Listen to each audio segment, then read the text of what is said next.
Income टॅक्सची कोणत्याही प्रकारची जर तुम्हाला नोटीस मिळाली, मग ती 143(2) मध्ये असेल, 143(3) मध्ये असेल, 142(1) मध्ये असेल, अगदी कोणतीही नोटीस जर तुम्हाला मिळाली तर ती प्रॉपर पद्धतीने तुम्ही चेक करा. त्याच्यामध्ये दिलेले जे डेडलाईन्स असेल ती डेडलाईनच्या आतमध्ये त्याचं उत्तर सबमिशन करता येईल किंवा त्याचं जे काही डॉक्युमेंट्स असेल ते सबमिशन करता येईल, त्याची काळजी घ्या.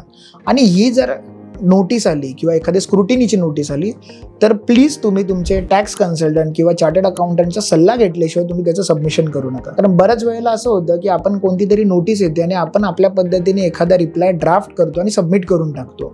जर तो रिप्लाय त्या पर्टिक्युलर फॉर्मॅटमध्ये नसेल आणि जर तुम्ही त्याचे प्रॉपर एव्हिडन्सेस जर सबमिट नाही केलेत तर तुम्हाला त्यावरती इंटरेस्ट आणि भली मोठी पेनल्टी लागू शकते.